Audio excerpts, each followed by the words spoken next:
अस्सलाम वालेकुम। मुल्की और गैर मुल्की ताज़ा तरीन खबरों और करंट इशू से बाखबर रहने के लिए हमारे साथ रहें। रुक करेंगे लाहौर का, जहाँ से रिपोर्ट कर रहे हैं हमारे नुमाइंदे इरफान खान।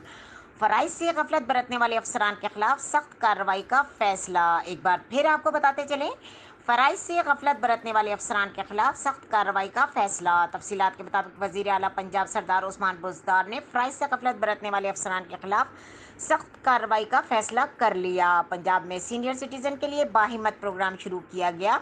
वज़ीर आला सरदार उस्मान बुज़दार ने कहा कि मैंने सरप्राइज विजिट का सिलसिला दोबारा शुरू कर दिया है। पंजाब की हर तहसील में जाऊंगा, आवाम से खुद मिलूंगा और उनके मसाइल मौके पर ही हल किए जाएंगे। उन्होंने कहा कि आवाम के मसाइल हल में इस मामले में कोताही बर्दाश्त नहीं की जाएगी। फ़राइज़ से गफलत बरतने वाले अफसरान के खिलाफ सख्त कार्रवाई भी की जाएगी। उन्होंने कहा कि सर्विस डिलीवरी की बेहतर बनाने के लिए अफसरान को फील्ड में निकलना होगा। पंजाब में जो अफसर काम करेगा वही ओहदे पर रहेगा। वज़ीर आला पंजाब ने कहा कि आवाम के मसाइल हल ना करने वाले अफसरान को ओहदों पर रहने का कोई हक नहीं। जो अफसर अवामी मसाइल हल नहीं कर सकता वो पंजाब छोड़ दे। मज़ीद खबरों और अपडेट के लिए देखते रहें के न्यूज़ चैनल इंटरनेशनल।